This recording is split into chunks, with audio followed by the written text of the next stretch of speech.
આજની ધર્મકથા. પ્રણામ. પરમ પૂજ્ય આચાર્ય ભગવંત શ્રીમદ વિજય પ્રેમ સુરીશ્વરજી મહારાજાના જીવનના કેટલાક અદ્ભુત ગુણોનું રસપાન. કેટલીક વાર એવું લાગે કે સંસારની અંદર કેટલીક વસ્તુઓ એવી છે કે જેનું વારંવાર આ સેવન થાય ને તો પણ એના દ્વારા હૃદયની અંદર જન્મ લેતી લાગણીઓ એ ક્યારે વૃક્ષ ન બને, સૂકી ન બને, એ હંમેશા ગમે. એવી રેયરેસ્ટ વસ્તુઓમાંની એક એટલે મહાપુરુષોના ગુણાનુવાદ. જીવ જ્યારે મોક્ષ તરફનું એક ડગલું ભરે, મોક્ષ માર્ગ તરફનું, સમ્યક દર્શન પામવાની પૂર્વ ભૂમિકાઓ હોય, એવા સમયે એને સારું સાંભળવું, સારું બોલવું અને સારું જોવું અને ઓવરઓલ સારું કરવું ગમે. એ પછીથી જ્યારે આગળ દ્રષ્ટિનો ઉઘાડ થતો જાય એમ જીવને સારા વ્યક્તિઓ પ્રત્યે લાગણી જન્મતી જાય, બહુમાન જન્મતો જાય અને પછી એમાંથી જ પ્રગટે વારંવારના આ સેવન નામનો ગુણ. જે ગમ્યું છે એને વારંવાર ગમાડવું, વારંવાર એનું સેવન કરવું. ધર્મકથાનું માધ્યમ એ આ ગુણને પામવા માટેનો એક નાનકડો યત્કિંચિત પ્રયાસ છે. રોજ એવા મહાપુરુષોના ગુણાનુવાદ કરવા, એવા ગુણોને ગાવા કે જે મહાપુરુષો આ જગતની ઉપર બહુ મોટો ઉપકાર કરીને ગયા. એના કારણે શું થશે? બે વસ્તુ થશે. એક તો ગૌરવવંતી પરંપરા, એના પ્રત્યે આપણો સદભાવ, અહોભાવ વધતો જશે દિન પ્રતિદિન. અને નંબર બે, કોઈના પણ જીવનમાંથી ગુણ જોવા આવી એક વિચારણા જન્મ લેતી થશે. આપણે આની પહેલાં પણ જોયું હતું કે કોઈ મહાપુરુષ એવા નથી કે જેમનું ચરિત્ર આપણે લીધું હોય ને એમના જીવનમાં એક પણ દોષ ન હોય. એવું શક્ય જ નથી છદ્મસ્તના જીવનમાં. પણ આપણે ગુણો જ જોયા, કારણ કે ગુણો જ જોવા જેવા છે. આવા અનેક ગુણોના અધિપતિ એવા પ્રેમ સુરીશ્વરજી મહારાજા. આપણે એમના એવા અધ્યાયમાં છે જીવનના કે જેમાં એમણે અનેક મહાપુરુષોને એક ઝવેરીની જેમ, એક ઘડવૈયાની જેમ ટકોરાબંધ રીતે ઊંચક્યા અને તૈયાર કર્યા. રાજનગરમાં કલ્યાણ નામનો એક 10 વર્ષનો બાળક, સાહેબની સાથે પ્રથમવાર એનો પરિચય થયો. ખબર નહીં કેમ પણ પ્રેમસુરી મહારાજ સાહેબને એના પ્રત્યે કેટલુંક આકર્ષણ જન્મ્યું. એને વારંવાર બોલાવવાનું મન થયું, એની પર વાત્સલ્યની વર્ષા કરવાનું મન થયું. સાહેબના સત્સંગ, સાન્નિધ્ય અને એમની ઓરા, આ બધાના કારણે પેલા બાળકની અંદરમાં કંઈક શુભતાએ પ્રવેશ કર્યો.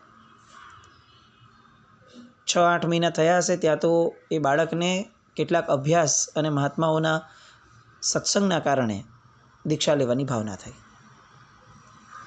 પરિવારમાંથી રજા પણ મળી ગઈ. 11 વર્ષની ઉંમરે પ્રવર્જિત થયા. બાળ કલ્યાણ એ મુનિશ્રી કનક વિજયજી મહારાજ બન્યા. પ્રેમસુરી મહારાજે એમને મુનિશ્રી રામ વિજયજી મહારાજ સાહેબ, જે રામચંદ્ર સુરીશ્વરજી મહારાજ એમના પ્રથમ શિષ્ય, એમના શિષ્ય તરીકે એમને પ્રસ્થાપિત કર્યા અને આગળ જતાં તેઓ પૂજ્ય આચાર્ય ભગવંત શ્રી કનકચંદ્ર સુરીશ્વરજી મહારાજા તરીકે પ્રસિદ્ધ થયા. એક બાળક ઉપર પણ સાહેબની અમી દ્રષ્ટિ પડી જાય તો એ બાળક પણ ન કલ્પેલી દિશાની અંદરમાં એટલો આગળ વધી શકે કે જેની આપણે બધાને આજે પણ ઈર્ષ્યા જ થાય. બીજા બે યુવાનો પરિચયમાં આવ્યા. પ્રેમસુરી મહારાજ સાહેબના ગુરુ ભગવાન પૂજ્ય દાનસુરી મહારાજ. આ દાનસુરી મહારાજ એ પણ એટલા જ પ્રતિભા પારખો હતા. એમણે એકવાર ઉપાધ્યાય પદ ઉપર બિરાજમાન એવા પ્રેમ વિજયજી મહારાજ સાહેબને કીધું કે આ બે યુવાનો જે તારા સત્સંગમાં આવ્યા અને પછીથી દીક્ષા લીધી છે, એ બે યુવાનોને તારે યોગ્ય રીતે અધ્યયનમાં જોડવાના છે, કારણ કે આ બંને શાસનના હિરલા બને એવા છે. અને એમણે કાવ્ય વગેરેનું અધ્યયન શરૂ કરાવડાવ્યું. પણ પછીથી કેટલાક સમય બાદ તરત જ એમણે આદેશ કર્યો એક મહાત્માને કે તમારે ન્યાય ભણવાનું છે, અને બીજા મહાત્માને કીધું કે તમારે વ્યાકરણ ભણવાનું છે. બંને સગા ભાઈઓ. અને પછી તમારે બંને ન્યાય અને વ્યાકરણ બંનેની આપલે કરી લેવાની, એટલે અલ્પ સમયમાં તમારા બંનેનો ન્યાય અને વ્યાકરણ બંનેનો અભ્યાસ થઈ જાય. એક મહાત્માએ કીધું કે સાહેબ, હજી સંસ્કૃત ઉપર જોઈએ એવી પકડ નથી અમારી, અને અદ્યતનનો વિષય તો સાવ બાકી છે, તો ન્યાયમાં કઈ રીતે પ્રવેશ કરી શકાશે? અને ત્યારે સાહેબે કીધું કે તું અદ્યતન કાળ જાતે વાંચી લેજે, અને પદ્મવિજયજી મહારાજ જે તારા ભાઈ મહારાજ છે એને શીખવાડી દેજે, એને પણ આવડી જશે. સાહેબના શબ્દો. કોઈ શંકા નહીં કે સાહેબ તમે આપ બોલો છો, બોલવું સહેલું છે, અદ્યતનનો વિષય કેટલો ભારી છે, સંસ્કૃતની જ પકડ નથી સાહેબ, કઈ રીતે આગળ વધાશે? પરંતુ કંઈ જ નહીં, સાહેબે કીધું છે એટલે થઈ જશે. કેટલીક વાર આપણે આ ભાવનામાં પણ જો આવી જઈએ ને, તો પણ આપણું કલ્યાણ થવું એ સરળ બની જાય. ટ્રેનમાં બેઠા હોઈએ અને ડ્રાઈવરને કેટલું એક્સપિરિયન્સ છે, કેટલી ટ્રેન ચલાવતા આવડે છે, બરાબર ચલાવે છે કે નહીં, ધ્યાન ક્યાંય બીજે તો છે નહીં ને, આવી એક પણ જાતની પરીક્ષા વગર આપણે ટ્રેનમાં બેસી જઈએ છીએ. આપણને પૂર્ણ વિશ્વાસ છે કે ટ્રેન સર્વિસ જે પ્રોવાઈડ કરે છે એ માણસ બધું ચકાસીને જ કરશે. ત્યાં આપણે વારંવારની કોઈ શંકા કુશંકાઓ નથી કરતા, અને એના કારણે ટ્રેનની જર્ની જે છે ને એ બહુ જ સુખદ જાય છે. એમાં આ બાબતનો એક પણ વિકલ્પ કે સ્ટ્રેસ આપણા મનમાં પ્રવેશતો નથી. વિશ્વાસ વિના સ્ટ્રેસ બહુ જ સહજ થઈ જાય છે. સ્ટ્રેસ ત્યાં જ છે જ્યાં વિશ્વાસ નથી. અને આ જગતની અંદર કેટલાક એવા વિશ્વસનીય તત્વો મળી જાય, તેમ છતાં પણ જો જીવને સ્ટ્રેસ કરવાનો શોખ થાય તો સમજી લેવું કે જીવના ભવો ઘણા બાકી છે. કેટલાક જીવો આવા નીકળે જ કે જેઓ પૂર્ણ વિશ્વાસ મૂકી દે. પોતાનો જે એમને યોગ્ય વ્યક્તિ મળ્યા હોય, પાત્ર મળ્યું હોય, તત્વ મળ્યું હોય, એની ઉપર પૂર્ણ વિશ્વાસ, વિકલ્પ જ નહીં. આ મહાત્માએ પણ એમના ગુરુ ભગવંતના આ શબ્દો ઉપર પૂર્ણ વિશ્વાસ મૂક્યો, અને થોડાક સમયની અંદરમાં જ એ અદ્યતન કાળનો વિષય પણ શીખાઈ ગયો. ન્યાય વગેરેની અંદરમાં માસ્ટરી પણ આવી ગઈ. વ્યાકરણની અંદરમાં પણ બંનેઓની ગ્રીપ એટલી સારી બંને ભાઈઓની આવી ગઈ, અને આગળ જતાં એ બંને ભાઈઓએ અનેક શિષ્યોને, અનેક મુમુક્ષુઓને પરમાત્માના શાસન તરફ વાળ્યા એટલું જ નહીં, પરમાત્માના શાસનના જ્ઞાન ગર્ભિત તત્વોને અદ્ભુત રીતે લોકો સુધી પહોંચાડાવ્યા.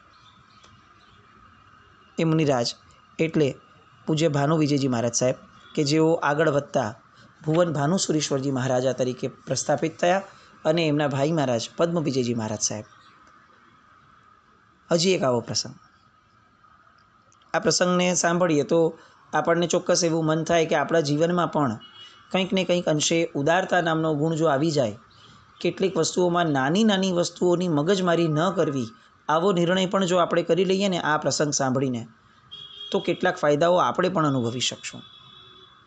સાહેબ કર્ણાટકના નીપાણીની અંદરમાં બિરાજમાન હતા પ્રેમસુરી મહારાજ. જીન ભક્તિનો મહોત્સવ ચાલતો હતો. પ્રવચન પૂર્ણ થયું, શ્રીફળની પ્રભાવના હતી, અને કેટલોક સમય ગયો. સાહેબ તો ઉપાશ્રીની અંદર બિરાજમાન હતા, પણ અચાનક કેટલાક સમય પછીથી કેટલીક રકઝકનો અવાજ સાહેબને સંભળાયો. સૌથી પહેલાં તો ઇગ્નોર કર્યું, એ એમનો વિષય જ ન હતો એટલે, પણ અવાજ કંઈક વધ્યો, અને સાહેબને એમ થયું કે એકવાર હું જોઈ લઉં કે શું છે. સાહેબ આગળ આવ્યા ફક્ત જોવા માટે કે શું થઈ રહ્યું છે. તો જોયું તો ખ્યાલ આવ્યો કે પ્રભાવનાનું વિતરણ કરનાર જે ભાઈ હતા, કાર્યકર્તા ભાઈ, એણે એક છોકરાનો હાથ પકડ્યો અને જોરથી એને તાડુકતા હતા. એ છોકરા, તે શું માંડ્યું છે? કેટલામી વાર શ્રીફળ લઈ જાય છે? 3 વાર તો મેં તને જોયો છે. આ પ્રભાવના છે, પ્રભાવના એક જ વાર હોય, આવી રીતે વારંવાર પ્રભાવના લેવા નીકળી પડ્યો છે, ચાલ ભાગ અહીંયાથી. સાહેબે પાઠ પરથી આ દ્રશ્ય જોયું. અને એમણે કાર્યકર્તાને અને છોકરાને બંનેઓને બોલાવ્યા. પેલા કાર્યકર્તાને એવું લાગ્યું કે હમણાં સાહેબ મને શાબાશી આપશે કે તમે બહુ સરસ રીતે સંઘના દ્રવ્યોને બરોબર સાચવી અને વાપરવાનો, સંવર્ધન કરવાનો અને એની રક્ષા કરવાનો ભાવ ધરાવો છો, ધન્યવાદ છે. આવું કંઈક સાહેબ હમણાં પ્રકાશ છે. પણ જેવા એ ભાઈ નજીક આવ્યા અને કંઈક હજી પોતે અપેક્ષા રાખે એ પહેલાં જ સાહેબે તરત કીધું, આને શ્રીફળ આપી દો. પેલા ભાઈ જોવા લાગ્યા સાહેબની સાહેબે. આ સાહેબનો વિષય ન હતો. આટલા મોટા મહાત્મા એ આવી પ્રભાવનાની બાબતમાં કેમ અંદર ડોક્યું કરે? એટલે પેલા ભાઈને મનમાં કંઈક શરૂ થાય વિચારો, વિકલ્પો.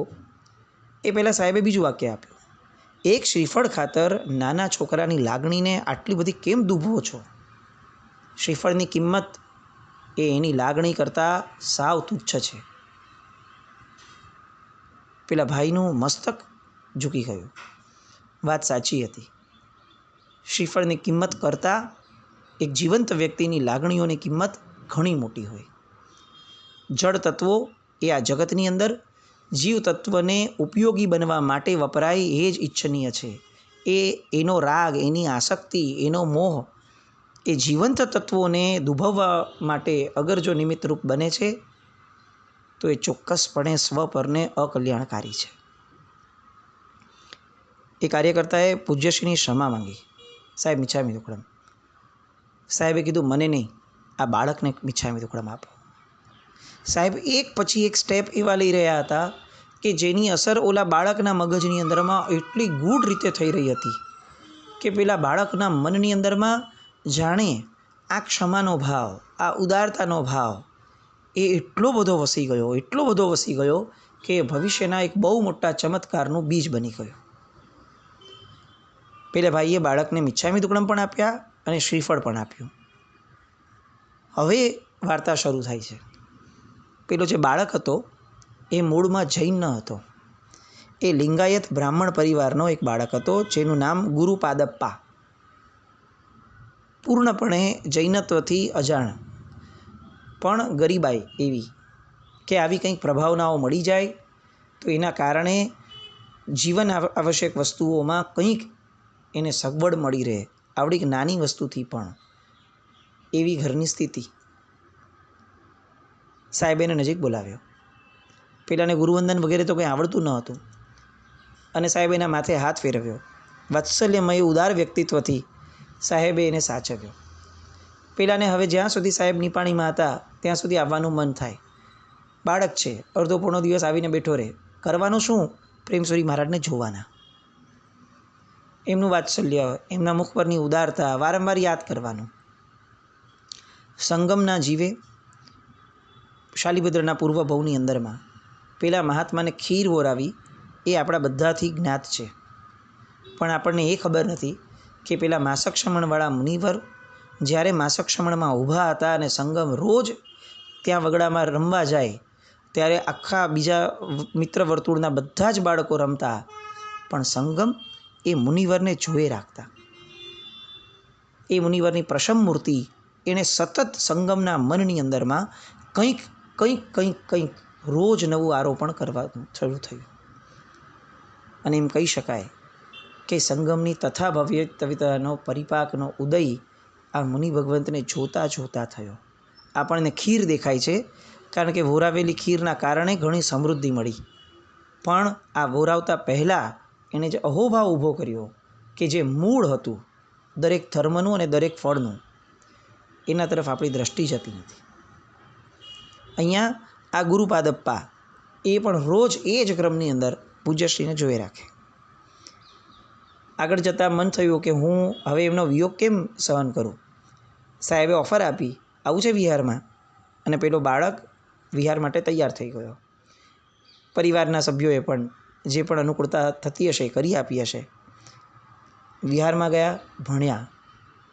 ભણીને આગળ વધતા પ્રેમસુરી મહારાજ સાહેબના હાથેથી દીક્ષિત થયા અને એ ગુરુપાદપ્પાના નામે પૂર્વભવના કોક અશુભ ઉદયના કારણે છેક કર્ણાટકના નિપાણી જેવા ગામની અંદરમાં જન્મ્યા હતા કે જ્યાં જૈન શાસન પ્રાપ્ત નહોતું થયું જન્મથી. પણ કોક શુભતા એમના પૂર્વભાવોમાં કરેલી એ પ્રચંડપણે એમને ઉદયમાં આવી. પ્રેમસુરી મહારાજનો ભેટો થયો. એ નિમિત્તને એમણે પામી લીધું, સાધી લીધું અને ગુણાનંદ વિજયજી મહારાજ સાહેબ તરીકે એ પ્રસિદ્ધ થયા. આગળ જતાં સમુદાયના અતિ વિદ્વાન એવા ગુરુ ભગવંતોમાંનું એક નામ વિદ્વદ્વર્ય આચાર્ય ભગવંત શ્રી ગુણાનંદ સુરીશ્વરજી મહારાજા તરીકે તેઓ પ્રસિદ્ધ થયા. એક યાત્રા શ્રીફળની પ્રભાવનાની, અને એ પ્રભાવનાની અંદરમાં પૂજ્ય પ્રેમસુરી મહારાજ સાહેબે દાખવેલી ઉદારતા અને એમનું વાત્સલ્ય ક્યાંથી ક્યાં જીવની આખીને આખી ભવ પરંપરાને ફેરવી નાખ્યું. પ્રેમસુરી મહારાજ મુક્તિ વિજયજી મહારાજ સાહેબના શિષ્ય હતા. કદાચ એમના દીક્ષા જીવનનો વર્ષ કે 1.5 વર્ષ જેટલો સમય માંડ થયો હશે. અચાનક ચાતુર્માસના પૂર્વેના કેટલાક દિવસો અને અચાનક સાહેબે એમને બોલાવ્યા. મુક્તિ વિજય તરત ઊભા થઈને આવ્યા કે જી ગુરુદેવ. અને સાહેબે કીધું કે મને તારા માટે બહુ ગૌરવ થાય છે. મહાત્માએ મસ્તક ઝુકાવ્યું અને કીધું કે સાહેબ, મારામાં એવું તે શું છે કે આપને ગૌરવ થાય? હું તો સાવ નવો નિશાળ્યો છું. અને સાહેબે બહુ જ દીર્ઘદ્રષ્ટિપૂર્વક જે વાત શરૂ કરી હતી એ વાતની ધારાને આગળ વધારી. ગુરુ કરતાં શિષ્ય સવાયા હોય, તું તો મારા કરતાં સવાયો નહીં, બમણો નીકળ્યો, બમણો. રહસ્ય ઘેરાતું ગયું. સાહેબ, મને કંઈ સમજાતું નથી, આપ ફોડ પાડીને વાત કરો સાહેબ, તો મને કંઈક સમજાય. અને સાહેબે બહુ હળવા મૂળની અંદરમાં પણ વેધક અને માર્મિક એવી વાત કરી. કારણ કે એમને જે ટાર્ગેટ હતું એ એમને હિટ કરવું હતું. સાહેબે કહ્યું, જો હું 2 દ્રવ્યના એકાસના કરું છું અને તું 4 દ્રવ્યના એકાસના કરે છે, તું મારા કરતાં ડબલ થયો કે નહીં? મુક્તિ વિજયજી મહારાજ સાહેબ શરમાઈ ગયા. સાહેબને કહેવા માટેનો જે એમનો આશય હતો એ એમને ખ્યાલ આવી ગયો. એ સમયે પ્રેમસુરી મહારાજ સાહેબે સંપૂર્ણ ચાતુર્માસ માટે 2 દ્રવ્યના એકાસનાનો અભિગ્રહ રાખ્યો હતો. મુક્તિ વિજયજી મહારાજ સાહેબે 4 દ્રવ્યના એકાસનાનો અભિગ્રહ કર્યો હતો. પણ હળવી શૈલીની આ મીઠી ટકોર એને સાહેબ પામી ગયા. મુક્તિ વિજય મહારાજ તાત્કાલિક એ જ ક્ષણે સાહેબે હાથ જોડ્યા અને પૂજ્યશ્રીને વિનંતી કરી કે સાહેબ, આપી દો અભિગ્રહ. આ સંપૂર્ણ ચાતુર્માસમાં 2 દ્રવ્યના એકાસના કરીશ. સાહેબનો તો ટાર્ગેટ હતો, હોશિયાર વેપારી હતા. મજાકમાં આટલો સરસ સોદો સાહેબે પૂરો કરી દીધો, નિયમ આપી દીધો અભિગ્રહ, અને 2 દ્રવ્યના એકાસના 4 મહિના સુધી કરવાનો અભિગ્રહ એમણે કરાવ્યો. આપણા જેવાને એમ લાગે કે આ 4 દ્રવ્યમાં શું વાંધો હતો, 2 દ્રવ્ય કેમ કરાવડાવ્યા? પણ આ 2 દ્રવ્યના એકાસનાએ આ મુક્તિ વિજયજી મહારાજ સાહેબના જીવનની અંદરમાં એટલું જબરદસ્ત બીજ નાખ્યું કે ભવિષ્યની અંદરમાં પૂજ્યશ્રી દ્વારા લાંબી વર્ધમાન તપની ઓળીઓ થઈ, એકાસનાઓ થયા.